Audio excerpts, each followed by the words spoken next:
List, এই comprehensive list সেটা election commission জানাতে পারবে। আমি জিজ্ঞেস করবো সিও সাহেব যদি জানেন আমি বলবো। আরেকটা হচ্ছে যে নির্বাচনী ব্যবস্থা না জিজ্ঞেস করলে সুপ্রিম কোর্টে আজকে বলা হচ্ছে যে 29 লক্ষের মধ্যে 27 লক্ষের মতো নাম এসছে, এটা রাজ্য সরকারের আইনজীবী বলছে। আপনাদের কাছে কি সেই ধরনের কোনো তথ্য আছে? আমরা যেটা জানি সেটা হচ্ছে যে প্রায় 30 লক্ষ নিষ্পত্তি হয়েছে। ডিলিশন কত পার্সেন্ট হয়েছে? কবের মধ্যে একটা আশঙ্কা প্রকাশ করা হয়েছে আজকে মানিকা গুরুস্বামী, তিনি বলছেন যে অন্তত এই সময়টাই যে ফ্রিজিং টাইম যেটা হয় সেটা বাড়ানো হোক। আপনাদের কি এই ধরনের কোনো ভাবনা আছে? যার যে ডিলিশনের, এটা তো একটা দীর্ঘ প্রক্রিয়া, কারণ এখনো পর্যন্ত ট্রাইব্যুনাল গঠন হয়নি। সেক্ষেত্রে ভোটার কি আলটিমেটলি ভোট দিতে পারবেন যদি সেখানে তার নাম কোনোভাবে ট্রাইব্যুনালে চলে যায়?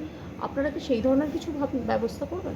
দেখুন, যে যাদের নাম এসে গেছে, যাদের নাম আসবে সাপ্লিমেন্টারি লিস্টে, তারা তো ভোট দিতে পারবেন। আর যাদের নাম আসেনি তারা যদি অ্যাপিল করতে চান অ্যাপিল করতে পারবেন ট্রাইব্যুনালের কাছে। স্যার, মুখ্যমন্ত্রী আজকে অভিযোগ করছেন যে আপনারা ইচ্ছে করে এটা ডিলিট, মানে 12টার সময় প্রকাশ করছেন, ইচ্ছা করে এই নামগুলো দিচ্ছেন না, মানে 26 লক্ষ বা 27 লক্ষ যেটাই হোক আপনারা ইচ্ছা করে দিচ্ছেন না। আমাদের ইচ্ছে অনিচ্ছার উপর তো কিছু নির্ভর করছে না। যে যখন কোনো রোল ডিজিটালি সই হয়ে যাবে সেইটা ইলেকশন কমিশনের কাছে গেলে সেটা পাবলিশড হয়ে যাবে। এখন কালকে রাত 12টায় হয়েছে না রাত 11টায় হয়েছে সেটা প্রশ্ন নয়। প্রশ্নটা হচ্ছে যে রোলগুলো যেগুলো ওরা পাঠিয়েছেন সেগুলো পাবলিশ হয়েছে কিনা, সেটা আমরা কনফার্ম করছি যে পাবলিশ হয়েছে। বলছি ফের সাপ্লিমেন্টারি তালিকা প্রকাশ হবে, সেরকমই প্ল্যান। বলছি ফাইনাল লিস্টে যদি বলা হয় কত ডিলিট হয়েছে বা সবকিছু আসে, তাহলে এই সাপ্লিমেন্টারি ক্ষেত্রে কি অসুবিধা রয়েছে? এটা দেখুন, এটা তো পুরোপুরি হাইকোর্টের তত্ত্বাবধানে হচ্ছে, ওরা স্পেসিফিক্যালি ওদেরই বলতে হবে। না, একটা বিষয় হচ্ছে যে আপনি বলছেন পার্সন কনসার্ন যার দরকার তিনি জানলে হবে, কিন্তু নির্বাচনী ব্যবস্থায় রাজনৈতিক দল অন্যতম স্টেক, তাহলে রাজনৈতিক দলগুলো জানতে পারবে না অ্যাজ এ হোল এই বিষয়টা। তারা বলুন, তারা অভিযোগ করছেন বারবার। হ্যাঁ, তো তারা কোর্টে জানান। অনেক ক্যান্ডিডেট আছে যারা ধরুন অ্যাডমিনিস্ট্রেশনে ছিল, তারাও বলছে যে তারা নাকি খুলে দেখতে পাচ্ছে না জিনিসটা। না, যে পার্টগুলো হয়ে গেছে সেই পার্টগুলোই দেখতে পাবেন। যে পার্টগুলো, যে অ্যাসেম্বলি কনস্টিটিউয়েন্সি যে পার্টগুলো পাবলিশড হয়েছে সেগুলো তারা দেখতে পাবেন। বলছেন যে তিনি নমিনেশন কি করে জমা করবেন? কমিশনের তো এই জাতীয় কোনো কমিশনের বসিরহাট থেকে কোনটা যে মানে ওভারঅল এই ধরনের কোনো। দেখুন, আমরা তো ইলেকশন কমিশন তো এই জিনিসটাকে হাইকোর্টে নিয়ে যায়নি। হ্যাঁ, দেখি আমরা হাইকোর্টে নিয়ে গেছি না, সেটা ঠিক, কিন্তু একটা ক্ল্যারিটির প্রশ্নে যারা করছেন তাদের জিজ্ঞেস করতে হবে। ক্যান্ডিডেটরা বলছেন নমিনেশন তারা কি করে দেবেন, তারা জানতেই পারছেন না তাদের নাম উঠছে কিনা। শশী পাজাই প্রশ্ন আজকে তুলেছেন। তারা জানেন কি তারা কোন অ্যাসেম্বলি কনস্টিটিউয়েন্সি কোন পার্টে সেটা জানেন? হ্যাঁ, কিন্তু ইরর দেখাচ্ছে, ইরর তারা বলছেন ইরর দেখাচ্ছে, তারা দেখতেই পাচ্ছেন না যে তাদের নাম আদৌ আছে কিনা। এরকম কোনো আমি তথ্য পাইনি যে এরা দেখে। কোনো সময় হয়তো ওয়েবসাইট পাওয়া যায়নি, সেটা হতে পারে, কিন্তু জেনারেল ভাবে কিন্তু চেক করা যাচ্ছে। স্যার, 29 লক্ষ কি পুরোটাই হয়েছে? 29 লক্ষ যেটা গতকাল অবধি ডিসপোজড হয়েছিল সেই পুরোটাই কি স্যার পাবলিশ? যেটা ওরা ডিজিটালি সই করে দিয়েছেন, ওনারা আমাদের জানাননি যে কত সই করেছেন। আচ্ছা, যতগুলো ওরা ডিজিটালি সই করেছে সবটাই পাবে। কিন্তু স্যার ইসিআই বলছে সিইও দপ্তর জানে, সিইও দপ্তর বলছে ইসিআই জানে, হাইকোর্ট জানে, কোথাও কি কোনো দায় ঠেলাঠেলি হচ্ছে? না, এটার মধ্যে কিছু নেই। এটা তো আমরা এখান থেকে করছি না। আপনারা তো জানেন যে সার্ভারটা দিল্লিতে, ওরা ওখান থেকে করছে। স্যার, কমিশন তো পাবলিশ করছে, কমিশন তো ওটা দেখা যাচ্ছে আপনার মানে রোল দেখা যাচ্ছে একাধিক বিধানসভা দেখা যাচ্ছে না স্যার এখনো অবধি সাকসেসফুলি, কিন্তু তাও ডাউনলোড ক্যাপচার ইনভ্যালিড বলছে। স্যার, বসিরহাট থেকে একটা কমপ্লেন আসছে 340 জন। আমি খোঁজ নিয়ে দেখবো। আপনারা বলছেন যে এটা পাওয়া যাচ্ছে না, কিন্তু আমি সকালে যখন চেক করতে বলেছিলাম তখন আমি পেয়েছিলাম যেগুলো পাওয়া যাচ্ছে, ডাউনলোড করা যাচ্ছে, কিন্তু একাধিক বিধানসভা দেখা যাচ্ছে না এখনো অবধি। স্যার, বসিরহাট বিধানসভা না, এটা কোন বিধানসভা দেখা যাবে কোন বিধানসভা দেখা যাবে না এটা তো আমরা বলতে পারবো না। যেগুলো সই করে দিয়েছেন ওনারা ডিজিটালি সেগুলো দেখা যাবে। বিষয়টা হচ্ছে অ্যাডজুডিকেশনটা অনলি ফর ওয়েস্ট বেঙ্গল, তাহলে ওয়েস্ট বেঙ্গলের সিইও বিষয়টা কেন ক্লিয়ারলি জানবেন না, এই প্রশ্নটা কিন্তু বারবার উঠছে। স্যার, এরকম একটা মেসেজ দিচ্ছে। হ্যাঁ, তো নো, এটা বলেই দিচ্ছি clearly, no adjudication pertaining to this part till 5 PM on 23rd। 5টা অবধি ওরা অপেক্ষা করেছে, 5টা অবধি যা যা সই হয়েছে সেগুলো তুলে দিয়েছে। এবার আগামী সপ্তাহে যেগুলো ডিসপোজ হবে সেগুলো আগামী শুক্রবার উঠে যাবে। স্যার বসিরহাট বিধানসভা 340 জন অ্যাডজুডিকেশনে ছিল, 340 জনের নাম বাদ, এমনকি বিএলওর নামও বাদ চলে গেছে। অভিযোগ করছে তারা যে কিভাবে এটা সম্ভব। বিএলও বলছে আমার সব ডকুমেন্টস আছে। এটা তো যারা অ্যাডজুডিকেশন করেছেন তাদের প্রশ্ন করতে হবে। কিন্তু প্রচুর ফোন আসছে, আজকেও যেমন আমাদের অফিসে ফোন এসেছে। মানে কোন বিধানসভার কোন বিধান আমরা যদি রোল দেখতে চাই আমরা রোল দেখতে পারবো। আপনি যেটা বলছেন যে স্ট্যাটিস্টিক্স যে কত এন্ট্রি হয়েছে এটা আমাদের তো ব্যাপার নয়। আমাদের তো যে রোল এসছে সেই রোল তো আমরা দেখতে পাচ্ছি। স্যার টোটাল কত ডিলিশন কি অ্যাজ অন ডেট সেরকম কোনো ফিগার পাওয়া যাবে মানে? আচ্ছা, বা কোন কোন আমি বিধানসভা এটুকু পাবলিশ বলতে পারি হলো? যে প্রায় 30 লক্ষ নিষ্পত্তি হয়েছে। এটা আমরা পেয়েছি, আর delete- মানে জানতে পেরেছি। আর ডিলিটেড 10 লক্ষ আমরা গত সপ্তাহে জেনেছিলাম, তো কত হতে পারে ডিলিট? এই আন্দাজে কিছু বলা ঠিক না। আগামী শুক্রবারের মধ্যে কি পিকচারটা ক্লিয়ার হয়ে যাবে? হ্যাঁ স্যার কোনো প্রেস নোট দেওয়া হবে? হ্যাঁ, আগামী শুক্রবারের মধ্যে আরো যে 4-5 দিনে যা হিয়ারিং হবে সেটার নিষ্পত্তি যেগুলো হবে সেগুলো বেরোবে। মানে এই ফ্রাইডে যেটা। Thank you sir.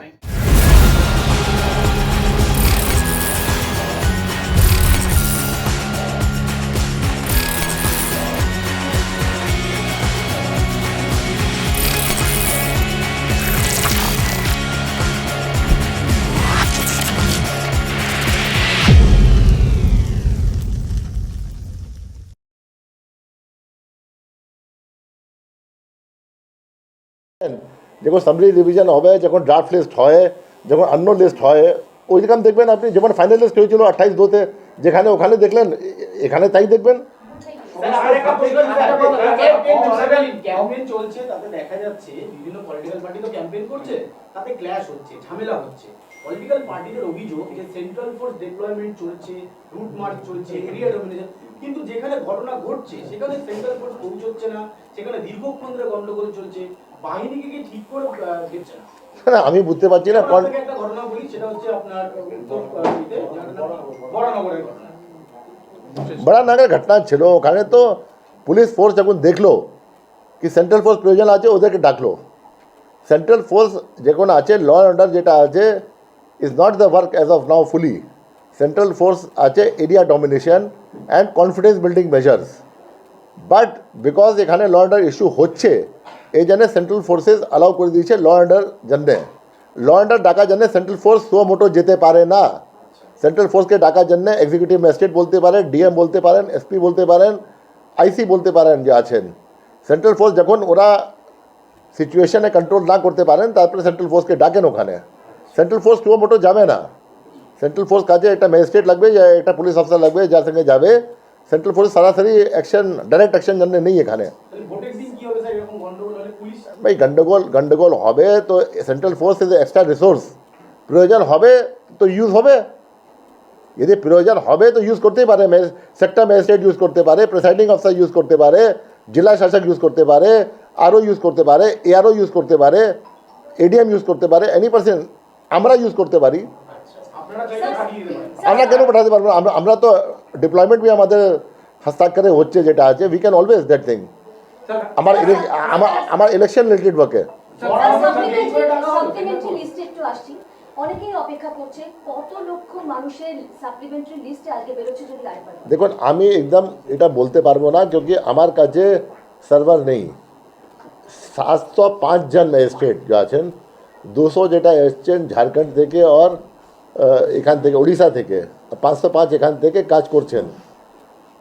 294 অ্যাসেম্বলি সিটসে, কিছু অ্যাসেম্বলি সিট এক লোক আছেন, কিছু অ্যাসেম্বলি সিটে 2, 3, 4 বি আছেন। পার্ট ওয়াইজ ডিভাইড হয়েছে অ্যাসেম্বলি সিট মধ্যে। এটা যেটা আছে যত নিষ্পত্তি হয়েছে আর যে ই সাইন হয়ে এসছে এখন পর্যন্ত, ওটাই আজকে লিস্টে আসবে।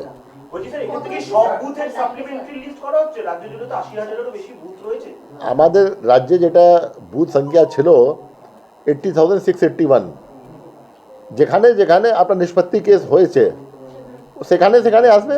যেখানে কোনো কেসই নেই ওখানে তো যেমন ছিল ফাইনাল লিস্ট তেমন থাকবে। নিষ্পত্তি তালিকায় যাদের নাম আছে, আমি হয়তো সেই নামে কাউকে বাদ দিই, তো এখানে অ্যাপ্লাই করতে হয়, ট্রাইব্যুনালে অ্যাপ্লাই করতে হয় ফর্ম 7। এটা তো সুপ্রিম কোর্ট ফর্ম 7 হবেই না। সুপ্রিম কোর্ট বলে দিয়েছে যেটা আছে রায়তে, कि যে জুডিশিয়াল ম্যাজিস্ট্রেট ডিসাইড করবেন এডুকেশন মধ্যে whether eligible or not eligible, ওটা যেটা আছে কোনো সিভিল অফিসার কাছে অন্য অফিসার কাছে যাবে না। জুডিশিয়াল ম্যাজিস্ট্রেট যে সিনিয়র আছেন, হাইকোর্ট জাজ ইকুইভ্যালেন্ট আছেন, ওরা ট্রিবিউনাল থাকবে, ওনার কাছে যাবে।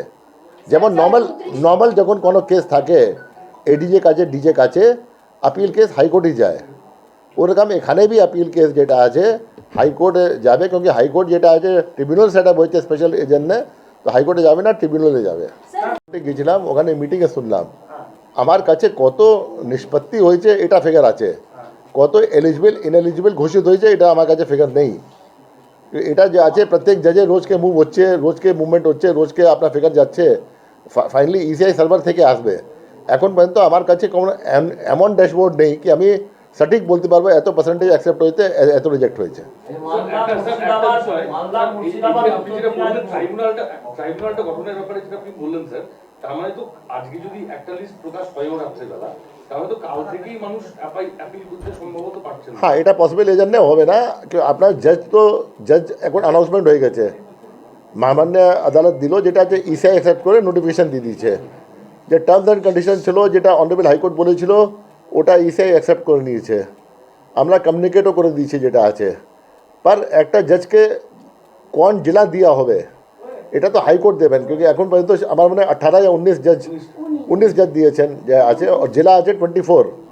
ওটা কীরকম ডিভিশন হবে এটা আমরা জানি না, আর ওটা তো ডিভিশন করা খুব বেশি টাইম লাগবে না, একদিন মধ্যেই হয়ে যাবে। বাট মেন জিনিস আছে আপনার যে অফিস আছে পরিকাঠামো আছে ওটা তো আপনাকে তৈরি করতে হবে, নাহলে মাননীয় জজ যে আসবেন উনি কোথায় বসবেন, এটা তৈরি হচ্ছে, সব জিনিস চলছে, রেকর্ড টাইমে চলছে যেটা আছে। এত তাড়াতাড়ি নোটিফিকেশন হয়েছে, সব হয়েছে, আমরা চেষ্টা করছি যত তাড়াতাড়ি তৈরি হতে পারবে অত সবাই জন্য ভালো আছে।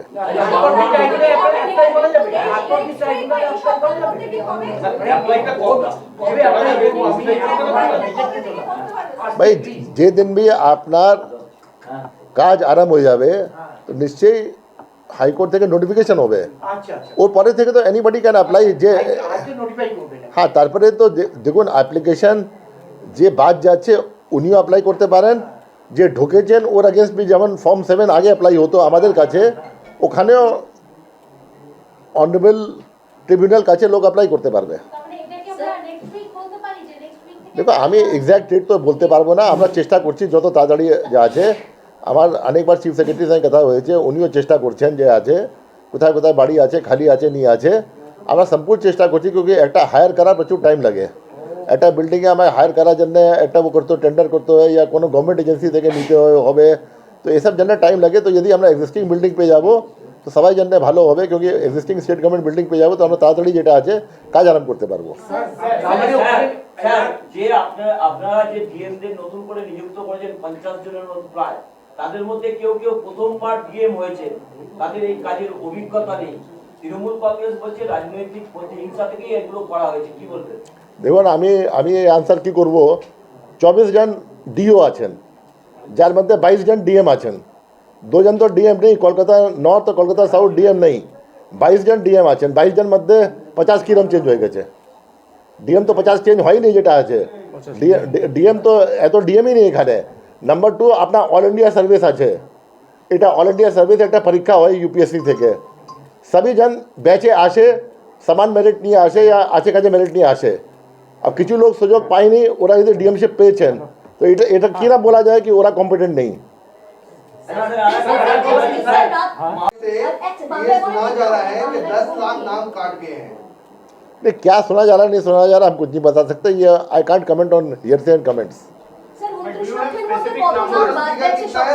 ভাই আমি জানতাম ঘুরিয়ে ফিরিয়ে রোজকে এটাই জানা, আমার কাছে নেই ফিগার থাকতো বলে দিতাম আমি। 20 মার্চ আপনারা একটা নোটিফিকেশন জারি করেছিলেন, সেখানে বলেছেন যে সিআরপিএফ এর এগেইনস্টে আগে প্রিলিমিনারি এনকোয়ারি না করে কোনো স্টেপ নেওয়া যাবে না। এখন সেখানে 7 বছরের ঊর্ধ্বে যে অপরাধগুলো রয়েছে আর 7 বছরের নিচে যে অপরাধগুলো রয়েছে এটার মধ্যে কোনো ডিফারেন্সিয়েট করেননি। কোনো কেন্দ্রীয় বাহিনীর এগেইনস্টে এর আগের বারে আমরা যেমন দেখলাম গুলি চালানোর মতো ঘটনা ঘটেছে বা ধরুন রেপ কেসের মতো ঘটনা ঘটেছে, সেখানেও কি প্রিলিমিনারি এনকোয়ারি না করে তার বিরুদ্ধে এফআইআর করা যাবে না? দেখুন একটা গভর্নমেন্টের নিয়ম আছে ও ল অফ দ্য ল্যান্ড আছে, যেখানে স্যাংশন বা প্রসিকিউশন হয়, যেটা আগে 197 সিআরপিসি ছিল, এখন যেটা আছে কি সেকশন আছে আমি বিএনএসএস সেকশনে জানি না, আমি জানি না কোন সেকশন আছে ওখানে। কোনো গভর্নমেন্ট সার্ভেন্ট যখন ডিসচার্জ করছে ডিউটি, আর তারপরে in the discharge of A duties কোনো যদি কমপ্লেন্ট হয় কিছু হয়, দেন আপনার কোনো চার্জশিট কোনো কোর্ট অফ ল কগনিজেন্স নিতে পারবে না without sanctioning of the sanctioning authority. প্রত্যেক গভর্নমেন্ট সার্ভেন্টে কোনো স্যাংশনিং অথরিটি থাকে, তো যে আপনার গভর্নমেন্ট থেকে অ্যাপয়েন্টেড আছে, এনি গভর্নমেন্ট সার্ভেন্ট যে গভর্নমেন্ট লেভেলে অ্যাপয়েন্টেড আছে, ও স্যাংশন ছাড়া হয় না। এটা যেটা আমরা বলেছি এটা অ্যাডভাইজারি বলেছি আমরা।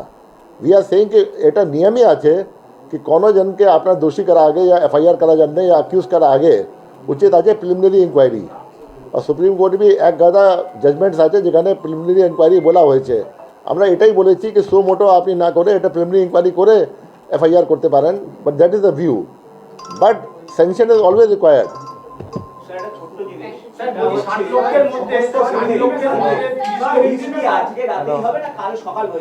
না না, যেটা আমি দেখুন, আমি যেটা ইসিআই হেডকোয়ার্টারের সঙ্গে যোগাযোগ আছে আমার, আজকে সাপ্লিমেন্টারি লিস্ট আছে, লাস্ট 4-5 ঘন্টা থেকে রেগুলার যোগাযোগ আছে। আমি বলছি কি ওরা বলছে কি 9টা পরে আছে কাছে হয়ে যাবে, যত বুথ ওরা পাবে অতই বেরোবে।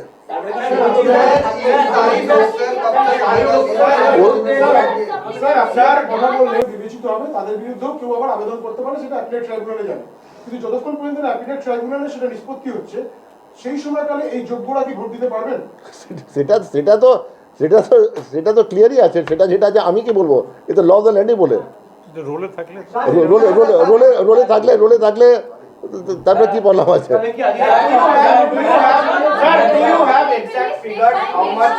8 লক্ষের কথা বলেছেন, সেটা মোটামুটি কত দিনে শেষ হতে পারে? আরেকটা কথা স্যার, ইলেকশন কমিশনের কাজ হচ্ছে মানুষ যত মানুষ ভোট দিতে পারে বা নির্বাচনী তালিকায় যত মানুষকে সংযুক্ত করা যায়, কিন্তু আপনারা হঠাৎ করে যে অফিসারদের সরিয়ে দিয়েছেন এবং নতুন অফিসাররা যেখানে এসেছে তাদের একটা কাজের পরিবেশ বুঝতে, সময় বুঝতে, তাদের নতুন কাজে হাত দিতে তাদের একটা সময় লাগে, সেখানে কি মনে হচ্ছে যে প্রক্রিয়াটা বিলম্বিত হচ্ছে?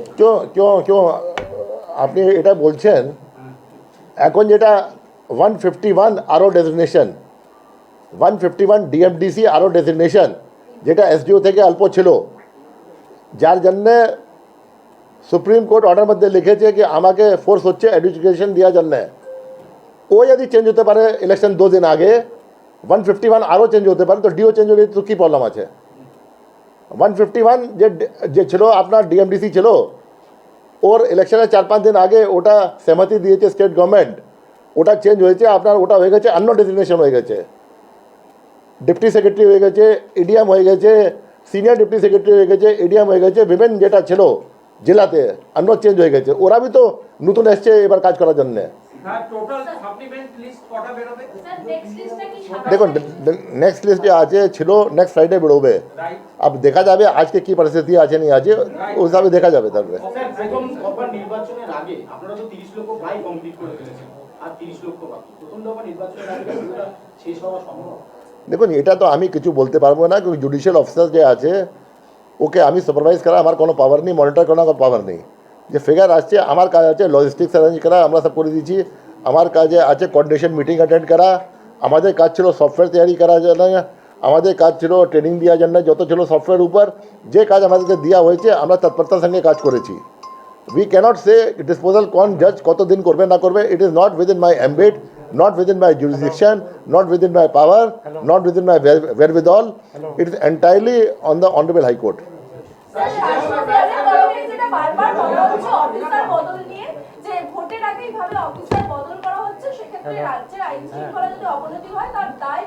দেখুন আমি আলটিমেট যেটা আছে ম্যাটার সাব জুডিস, আমি শুনলাম যে আজকে অলরেডি হিয়ারিং হয়েছে, ওয়েডনেসডে बाद ডেট আছে। I should not comment on sub judice matters. मामले डिस्पोज ऑफ हुए हैं और